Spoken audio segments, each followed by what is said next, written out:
Olá a todos, sejam muito bem-vindos para mais um podcast da parentalidade do Projeto pela Primeira Infância. Em nome de toda a equipe do Projeto pela Primeira Infância, eu gostaria de agradecer a presença de todos que estão nos ouvindo e é um prazer tê-los conosco. Eu sou Carolina Pisa e hoje nós vamos conversar sobre a importância da formação dos vínculos na primeira infância e a repercussão disso para a vida. E para aprofundar essa conversa, nós hoje contamos com a presença da querida professora Pompeia Vilachan Lira, que é professora associada da Universidade Federal Rural de Pernambuco e do Programa de Pós-Graduação em Educação, Cultura e Identidade, da Universidade Federal Rural de Pernambuco e da Fundage. A Pompeia também é neuropsicóloga clínica, mestre e doutora em psicologia, coordenadora do NINAP, que é o Núcleo de Investigação em Neuropsicologia, Afetividade e Primeira Infância. E ela é pesquisadora e consultora no campo da primeira infância, com ênfase em psicologia, neuropsicologia do desenvolvimento, educação socioemocional e relações afetivas. Então, é um prazer ter a Pompeia aqui com a gente, que também foi uma importante colaboradora no desenvolvimento da primeira fase do projeto Primeira Infância, com as apostilas voltadas para educadores e replicando o projeto Primeira Infância lá em Pernambuco. Bom dia, Pompe, que prazer ter você com a gente. Bom dia, Cá, muito bom estar aqui com vocês, bom dia a todos e a todas. Que bom estar aqui fazendo parte de mais essa etapa do PPI, né? Um projeto de tamanha importância para a primeira infância do nosso país. Eu fico muito feliz em poder contribuir, né, com vocês nesse momento, trocar algumas ideias e estar aqui compartilhando com vocês sobre essa temática que eu adoro. Vamos falar sobre um pouquinho sobre a afetividade, né, na primeira infância. Eu que agradeço o convite. Muito bom. Eu estou super animada com a nossa conversa e tem muita coisa para a gente discutir, então não vamos mais perder tempo e vamos embora começar a discutir sobre essa pauta que é tão fundamental nos primeiros anos de vida.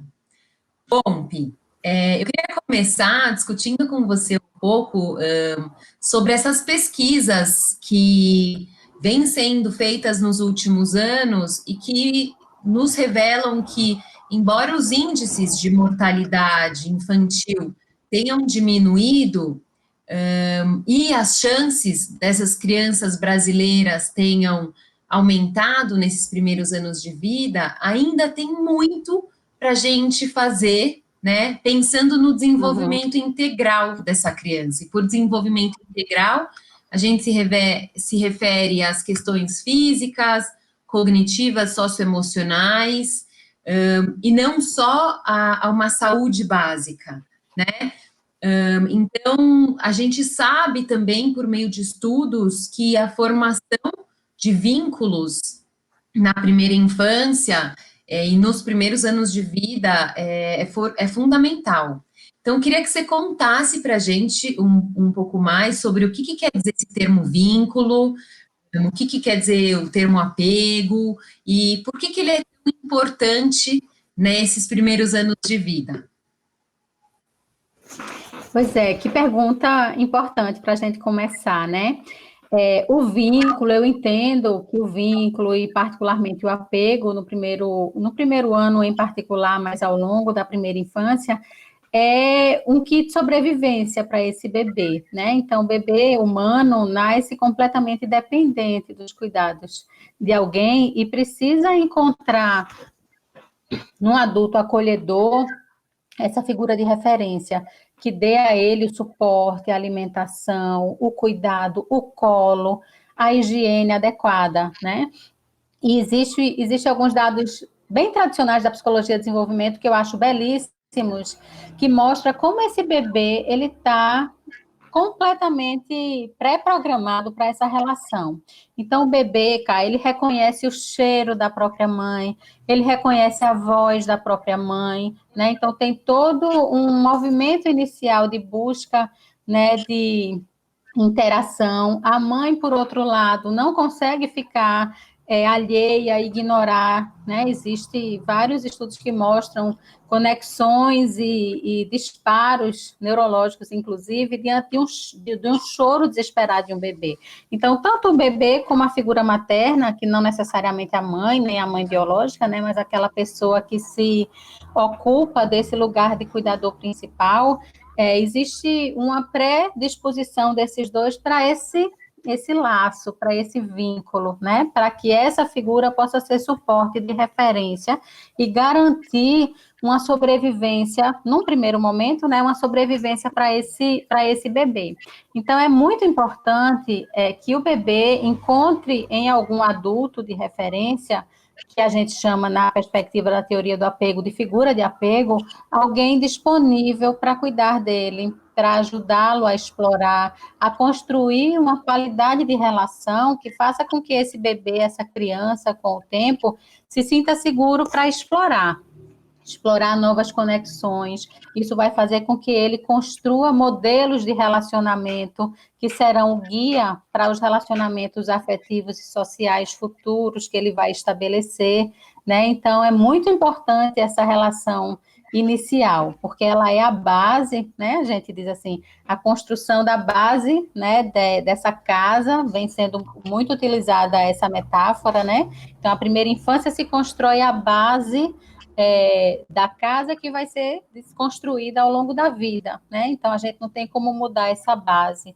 E as relações iniciais de apego, os vínculos estabelecidos nesse primeiro momento da vida, serão a base das nossas relações, dos modelos de referência das nossas relações sociais e afetivas construídas ao longo da vida toda. Então, assim, é muito importante por muitos motivos diferentes, né? A gente pode, estou usando esse argumento do ponto de vista socioemocional, de modelo para relações futuras, mas a gente tem argumentos neurológicos também, né? A gente precisa trazer para esse bebê uma neuroquímica do afeto, ensinar esse cérebro a reagir de forma adequada ao toque, né, ao toque prazeroso, à liberação de ocitocina. A gente tem argumentos do ponto de vista cognitivo, né, de como essa relação afetiva proporciona um ambiente muito rico de oportunidades, de experiências de exploração para o desenvolvimento cognitivo também. Então, a gente tem argumentos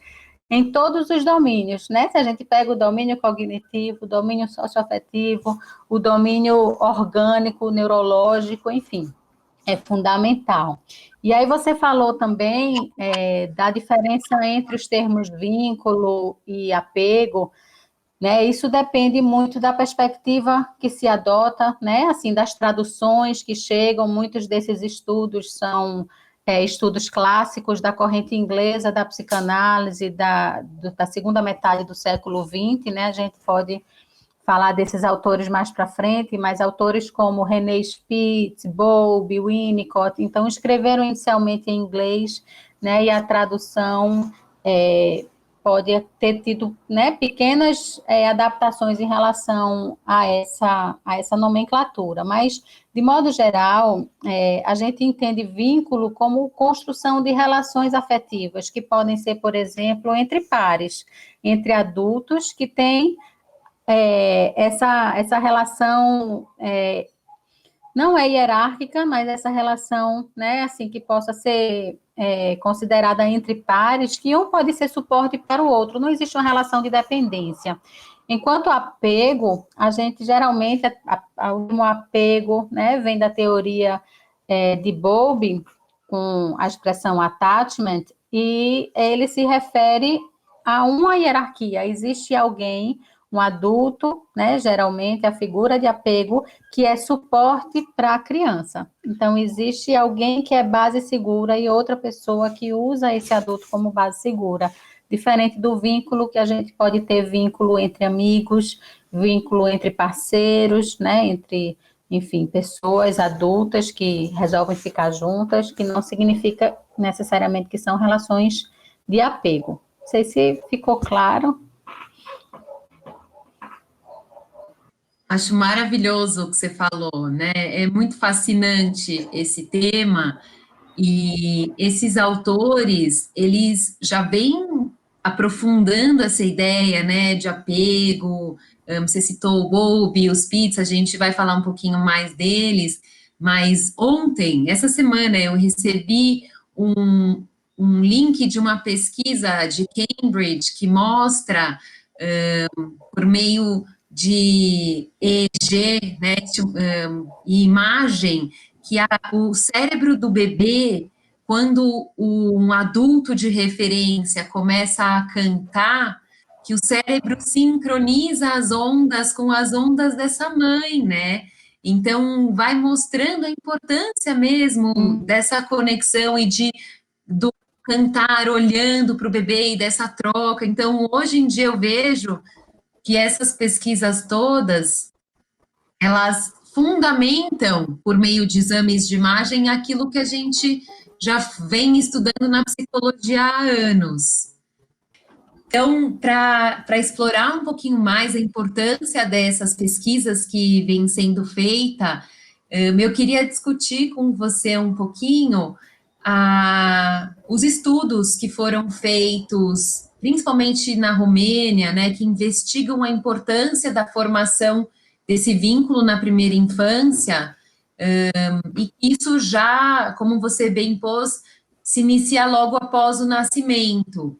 Então, os estudos da Romênia, eles se tornaram, né, uma referência muito grande, porque mostram que as crianças que foram postas em orfanatos, em condições muito graves, assim, de negligência, sem afeto, elas apresentam, né, apresentaram na época maiores probabilidades de desenvolver problemas emocionais, cognitivos, aspectos que interferem muito no desenvolvimento a longo prazo delas, quando comparadas às crianças que não foram institucionalizadas.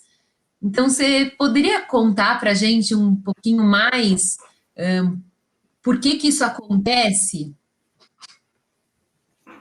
Claro, Kai, assim, eu gosto muito de tratar, de abordar essa temática também. Como você colocou, as pesquisas recentes no campo das neurociências, com a metodologia das imagens, né? Então, a gente tem hoje a oportunidade de ver o mapeamento cerebral, ressonância magnética funcional e ver, de fato, as implicações e os prejuízos neurológicos em situações de abuso, de estresse crônico, né, de estresse tóxico, de negligência, e da falta de afeto, né, que é também uma forma de negligência desse bebê. Então, assim, hoje nós vemos por imagem o que, como você colocou, autores clássicos da psicologia, já na década de 1950, 1960, já traziam, né?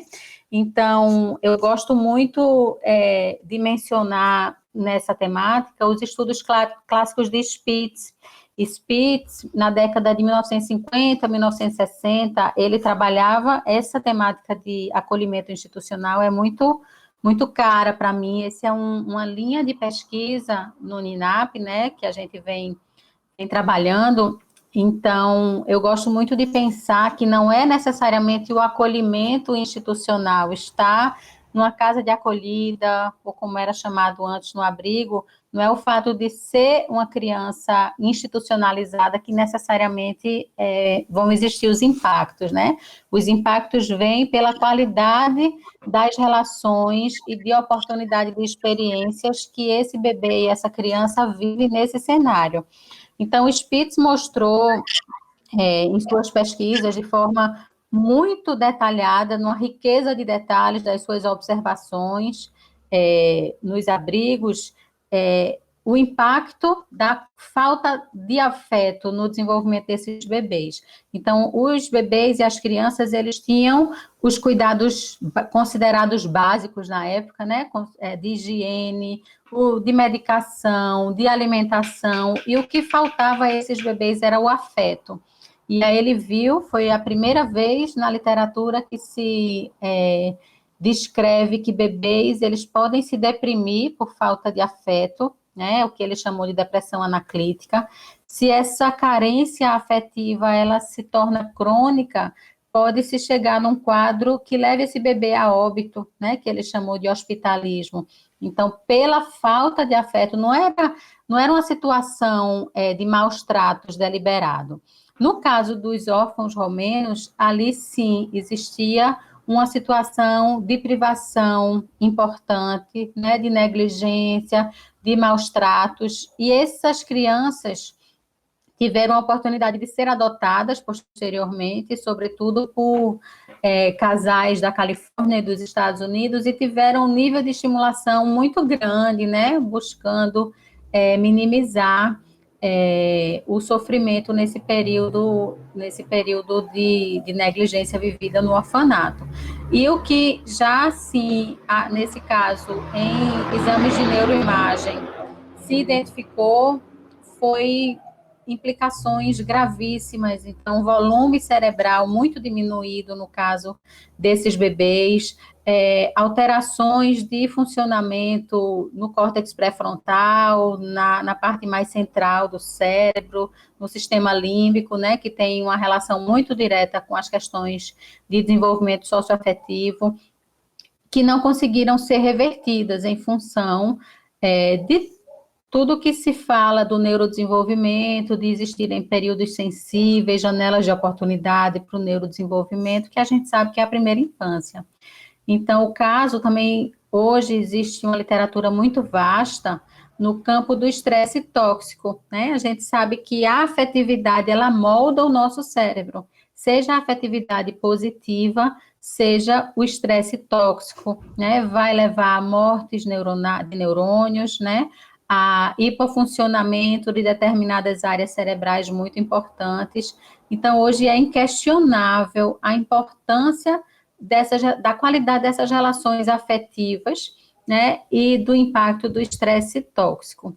Agora, eu gosto muito, como eu mencionei anteriormente, eu gosto muito de trazer a reflexão que não é necessariamente o fato da criança ser institucionalizada, estar numa casa de acolhimento, né, num abrigo, mas sim a qualidade que se estabelece. Eu venho também da mesma época de Spitz, de Bowlby, eu venho me aprofundando nos estudos de uma abordagem linda que se chama abordagem Pickler, que foi desenvolvida por M. Pickler, né, inicialmente em um abrigo na Hungria, nesse período, né, da década de 1960 e 1970, e até hoje existe lá hoje como uma creche. E Pickler vem trazer de forma muito sintônica, de forma muito coerente com a abordagem, com as teorias da corrente inglesa, né, da psicanálise, da constituição do sujeito na perspectiva de Winnicott, na ideia da importância de uma figura de referência como apego, e propôs, né, uma forma de funcionamento no abrigo, na casa de acolhimento, tendo esses princípios, né, de figura de referência. Ela fala muito da motricidade livre, mas de um adulto acolhedor, e é incrível como são bebês, inclusive são denominados bebês Pickler, que são bebês com um excelente desenvolvimento motor, socioafetivo, cognitivo, e foram criados no abrigo, né? Então, hoje, como eu mencionei, um dos campos de atuação do NINAP é nas casas de acolhimento. Nós estamos com algumas pesquisas em Recife, nas casas de acolhimento, inclusive com a proposta de formação desses profissionais. Existem muitos mitos, né, no abrigo em relação a como lidar com o bebê, de que não pode pegar o bebê no colo, que isso vai mimar o bebê, né, e tantas coisas aí que a gente precisa, eu de fato acredito e trabalho para tentar contribuir com isso, que a casa de acolhimento pode ser um lugar, de fato, de garantia de direitos desse bebê, dessa criança, em um espaço de promoção do desenvolvimento. Então, eu busco muito ir além de uma visão mais estereotipada de que criança institucionalizada necessariamente vai ser crianças com sequela, sabe? Criança institucionalizada, dependendo da qualidade da instituição, dependendo da formação desses cuidadores. E aí me traz um outro tema que eu acho muito, muito relevante para essa discussão, essa reflexão das casas de acolhimento, e é um outro tema extremamente importante para mim nesse momento, que é a questão de cuidar de quem cuida, né? Eu acho que todas as pessoas que trabalham com a primeira infância precisam também ter o suporte para bem cuidar. Eu preciso estar bem enquanto cuidador, enquanto cuidadora, para poder cuidar bem dessa criança, desse bebê que está sobre os meus cuidados. E fica muito evidente nas nossas pesquisas, escutando muitos profissionais, educadores sociais que estão nas casas de acolhimento, como eles precisam de suporte, de acolhimento, né? A gente chegou compartilhando com vocês, nós fizemos uma formação para os educadores sociais nas casas de acolhida, uma época no modelo tradicional, né? Formação teórica, aulas, discussões, exposições dialogadas, conversa, mas com o foco mais teórico. E ficou muito evidente no final, né, que a gente refletiu e fez uma avaliação de que eles precisavam ser ouvidos. Eles demandaram um outro formato de formação. E aí a gente construiu um outro formato de formação, né, com psicólogas na mediação, de acolhimento, de escuta, né? Existe uma problemática, existem muitas questões afetivas, né, nesse cuidar daquele bebê que chega, de alguma forma, com alguma história de negligência, né? Como esse cuidador pode cuidar sem trabalhar alguns aspectos nele, ou medos, inseguranças, ou a própria vontade de levar para casa. Tem tantas mais compreensões, né? A ideia de que na adoção é chegar no abrigo, olhar, gostar e levar, né? Existe todo um caminho aí no processo de adoção ou de retorno da criança para a família biológica de origem, se esse for um espaço adequado para ela.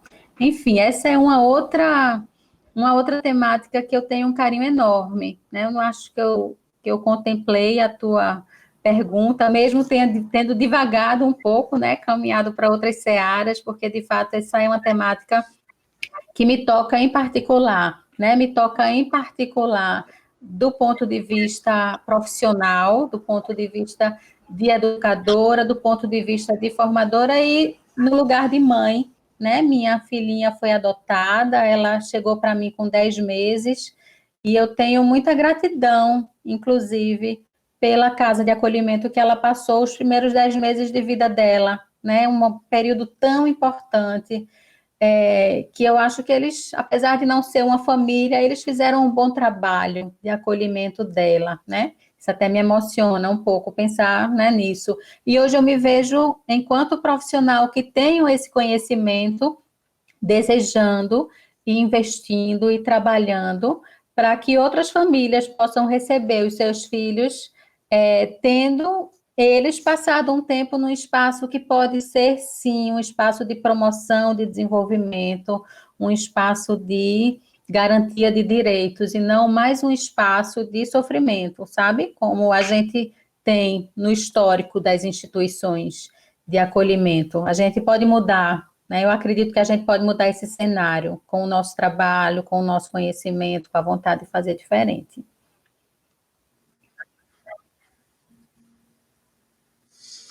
Nossa, me emocionei te ouvindo.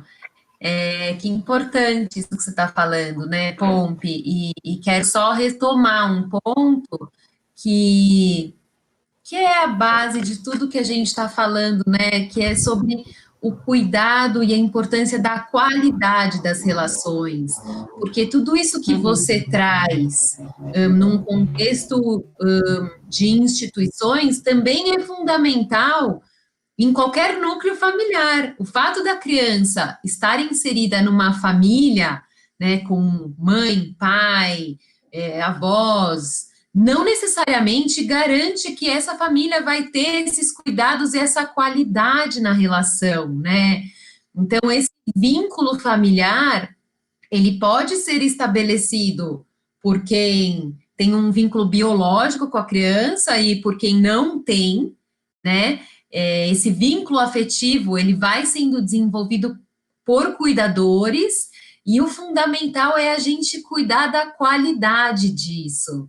E eu tenho estudado um pouquinho de Pickler, ainda estou engatinhando, mas tem uns vídeos muito interessantes até sobre as crianças Pickler, né, na internet para os pais que se interessarem, e cada vez mais fica claro para mim que essa proposta de desenvolver a autonomia do bebê desde muito cedo, ela está intimamente relacionada à confiança que o pai tem, né, e que ele tem na vida dele, né? Então, que é isso que você traz, a importância também dos cuidadores, dos pais poderem se rever, né? Daquele pai super protetor, que daí não deixa a criança explorar porque já tem medo.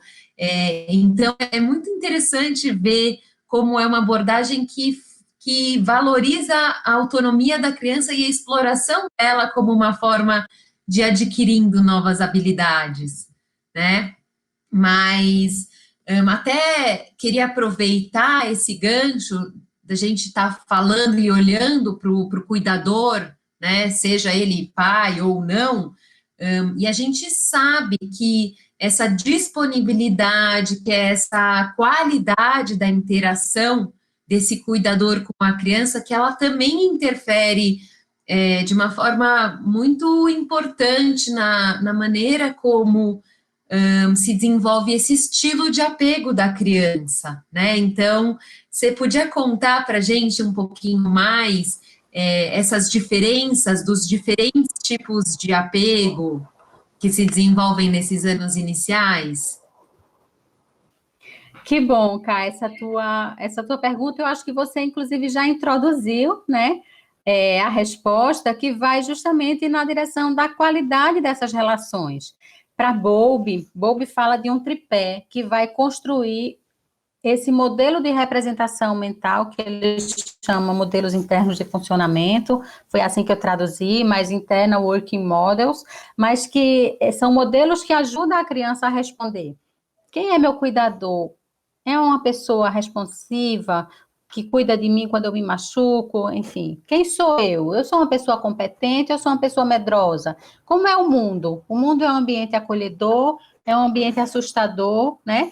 E como é que o bebê, a criança, né? Bob vai falar em etapas de desenvolvimento do apego, mas não antes dos 2, 3 anos. A gente pode falar que existe, de fato, um modelo de apego construído, apesar de que, desde o nascimento, começou a ser construído esse modelo, né? Porque o apego vai ser construído nas pequenas interações, nas pequenas experiências do cotidiano. Então, a criança vai, cai, né? Cai, tropeça e cai. Como é que esse adulto responde? Como é que ele vai cuidar disso? Na ideia de, como você mencionou, da superproteção, o mundo acabou, sai, tem uma hiperresposta, né, de estresse, cuida lá, a criança vai perceber isso e vai começar a chorar, né? Ou se o adulto vai lá com uma certa tranquilidade, verifica se machucou, mas está disponível, mas sem fazer, né, um escândalo, como a gente fala, ou se é uma pessoa, um adulto que simplesmente ignora, eu estou ocupado aqui, não posso me ocupar com isso. Então, de uma maneira, né, simplificada, eu mencionei aqui os 3 estilos ou padrões de apego. O padrão de apego seguro é aquele que a criança percebe a sua figura de apego como alguém com quem ela pode contar, com quem ela pode confiar. É uma pessoa que vai servir de base segura para que essa criança possa se lançar. Então, apego seguro gera autonomia. A criança sabe que pode contar e, por isso, vai longe. Então, a criança que chega, uma família que chega no aniversário, né? Período pré-pandemia, onde a gente estava lá numa festa de aniversário cheio de criança.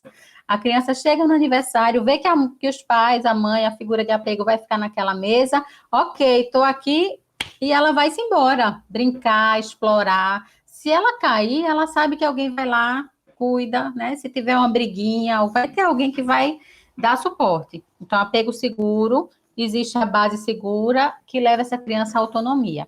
É como se a mensagem implícita que a figura de apego passa para a criança é: vai em frente, você consegue. Eu confio em você. Se precisar, conte comigo, mas você consegue, né? Existe um outro padrão de apego, que é o padrão ansioso ambivalente. É quando a resposta que o adulto passa para a criança é uma resposta ambivalente.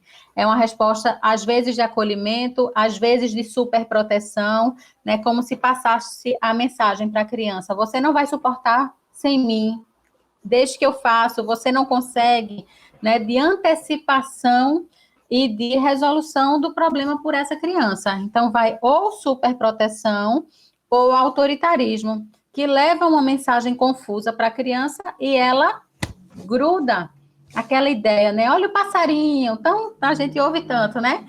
E aí, para distrair a criança, para o adulto sair. Isso é muito ruim, porque quando a criança vai olhar o passarinho, quando olha, não tem nem passarinho, quando vê do lado, nem mamãe.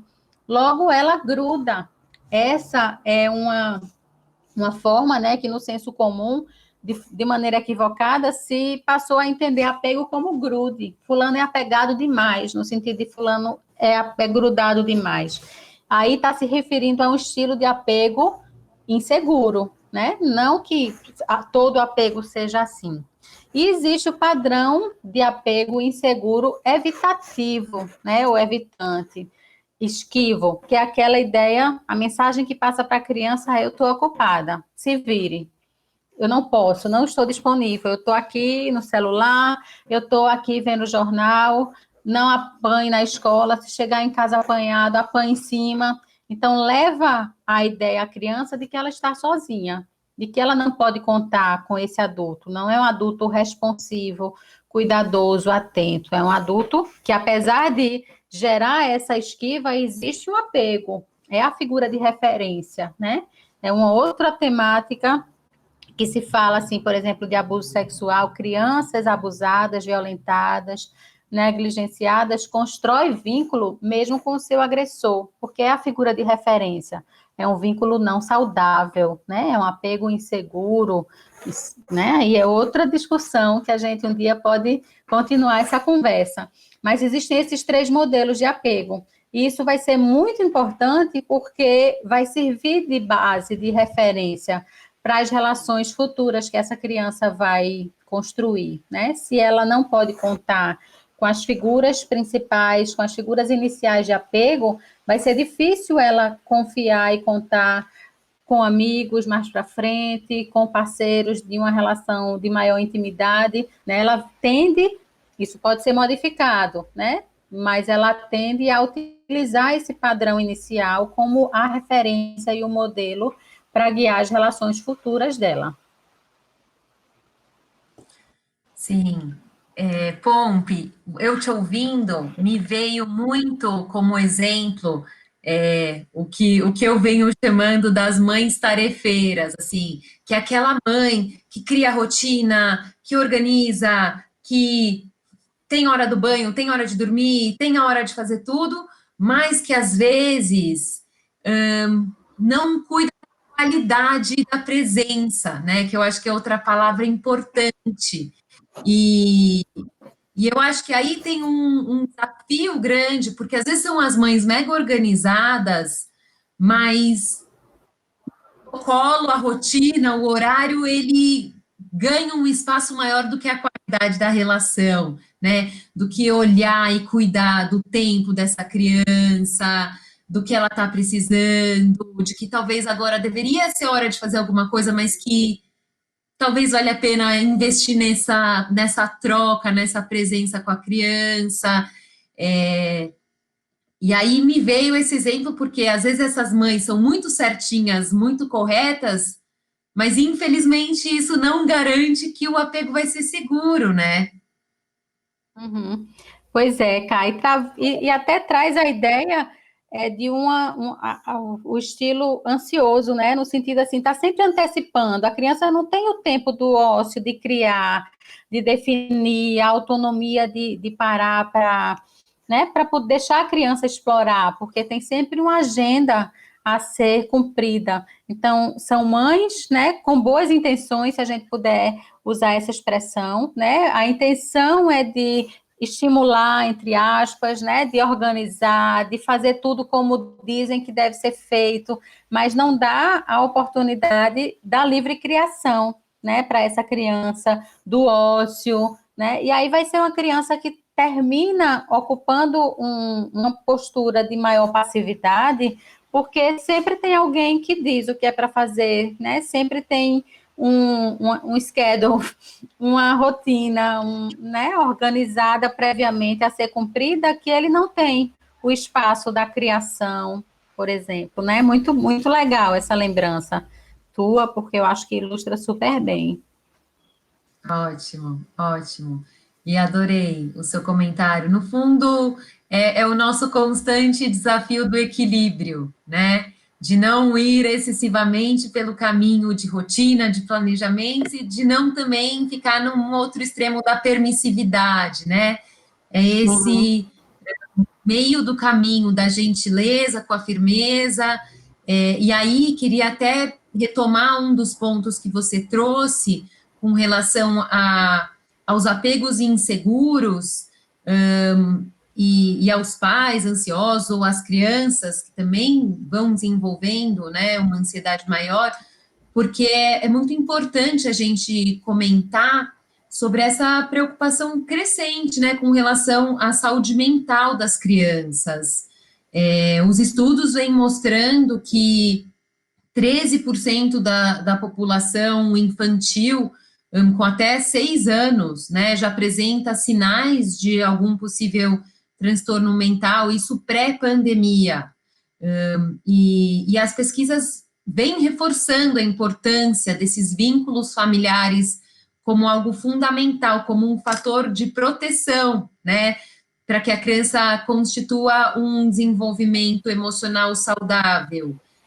Então, como que a gente pode, pensando nos nossos ouvintes, nos pais, nos cuidadores, favorecer esse desenvolvimento de um bom vínculo com a criança? Você conta para a gente um pouquinho? Apesar da gente já ter que falado.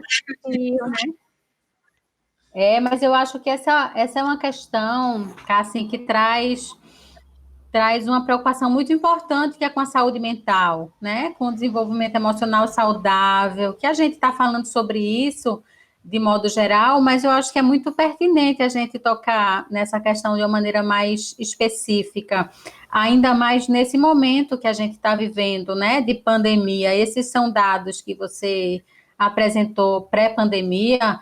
No NINAP, nós estamos com uma pesquisa rodando nesse momento, a gente já tem dados preliminares, falando sobre os impactos do distanciamento social, do isolamento. Nós já estamos com 5 meses, né, de um distanciamento, e isso está trazendo impactos para as crianças nos nossos dados, sobretudo nas questões socioemocionais, né? Então, assim, como é importante pensar na qualidade. O que dizer, né? Como é que a gente pode minimizar esses dados ainda durante a pandemia, que pode ser, de modo geral, algumas sugestões e dicas de modo que vão, né, para a vida pós-pandemia, né, também, ou pré, enfim, que é essa ideia de cuidar dos vínculos, cuidar realmente da qualidade das relações. Uma questão que eu venho particularmente interessada, cá nos últimos tempos, é na questão da educação socioemocional, né?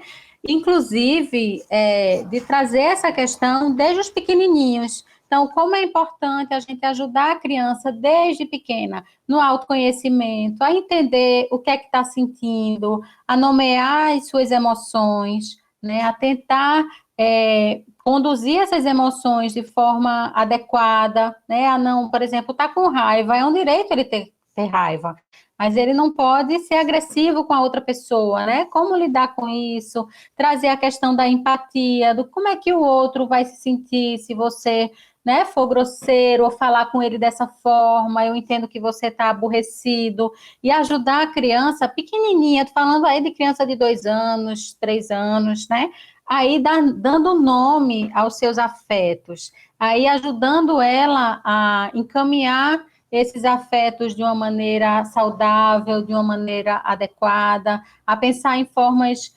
saudáveis emocionalmente, de encaminhar os problemas. Então, assim, eu acho que é muito importante, desde um primeiro momento, estabelecer uma relação aberta para o diálogo, sabe? Estar de fato disponível para a escuta. Não adianta ser tarefeiro, né? Tá no período de pandemia, não está indo para a escola, tem que fazer tais e tais e tais e tais atividades. Tem que ter tempo de parar e olhar nos olhos e perceber o que é que você está sentindo, o que é que a gente pode fazer, vamos brincar juntos e construir aquela ideia, né, de que você pode contar comigo. Eu, enquanto mãe, enquanto pai, enquanto pessoa responsável, você pode contar comigo, vamos pensar juntos, deixa eu te ajudar a resolver esse problema, você não está só, né? E aí ajudar essas crianças a construir em si uma autonomia emocional, buscando autoconhecimento das suas emoções. Você, né, que trabalha,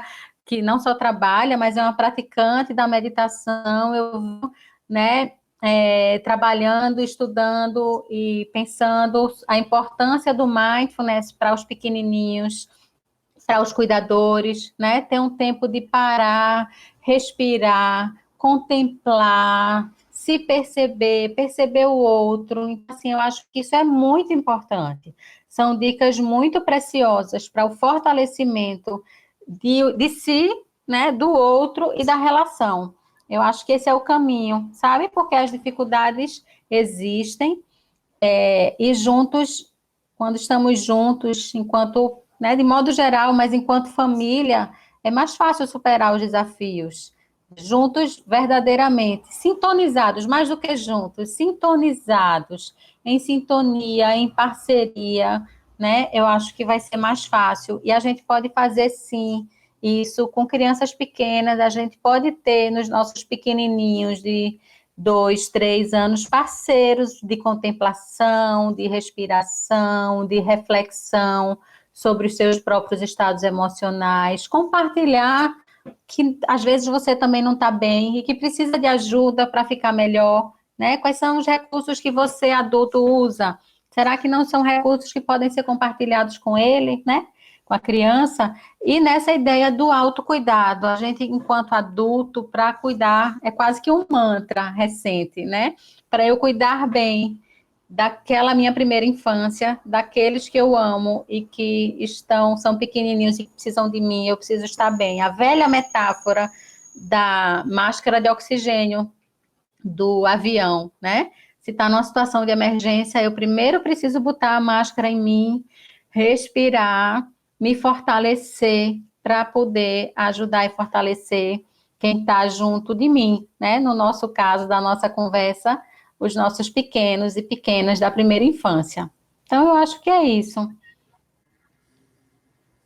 Muito bacana, muito bacana. Óbvio que adorei que você comentou, né, a questão do mindfulness, que é um tema que eu particularmente venho estudando muito nesses últimos tempos, e a tradução, esse é um termo em inglês, né, acaba não tendo uma palavra única em português, mas a tradução é consciência plena, atenção plena, e que tem muito a ver com o que a gente vem conversando aqui, né, que é a questão da presença.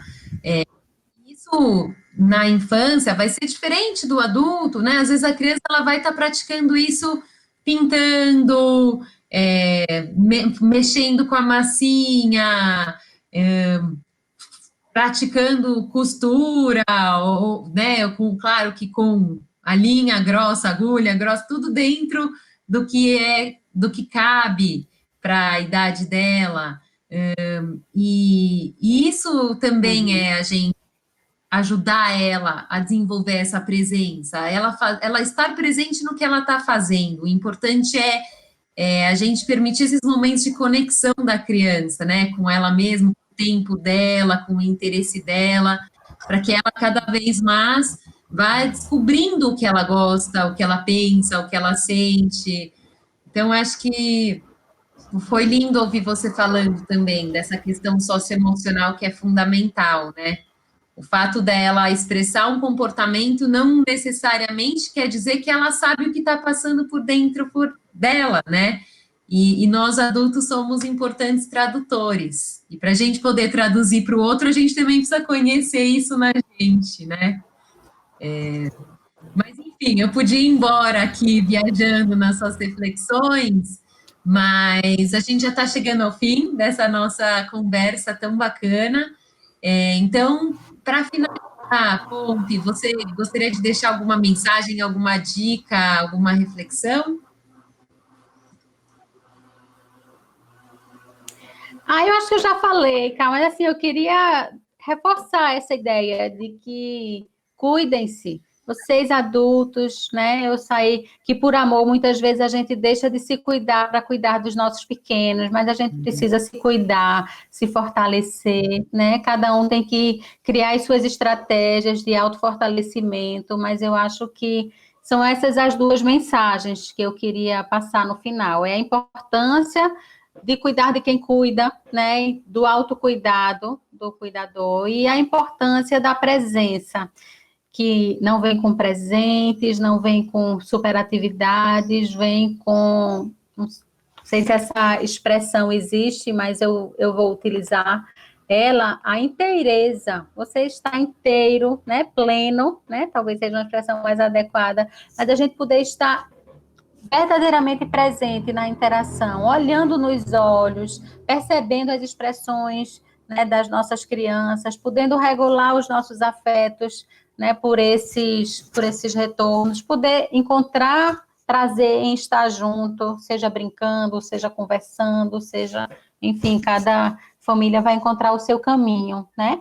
Mas eu acho que é isso. Queria falar, assim, que foi um enorme prazer conversar com você, né? Assim, eu acho que a gente tem muitos pontos de sintonia, né? Que tornou essa conversa muito fácil, né? Tranquila e gostosa. Então, para mim, foi um prazer conversar com você sobre essa temática e um prazer me aproximar novamente do PPI nesse contexto. Parabenizar vocês por essa iniciativa para fazer esses diversos conteúdos do PPI chegar a mais pessoas, né? Eu sei que é esse o objetivo, é tentar ajudar as famílias, as crianças, os profissionais, com esse conhecimento riquíssimo, né? Que vocês têm de fazer chegar para mudar e contribuir com a qualidade de vida e o desenvolvimento, né, dessas crianças. Então, parabéns e muito obrigada. Nossa, eu que só tenho a agradecer em nome de toda a equipe.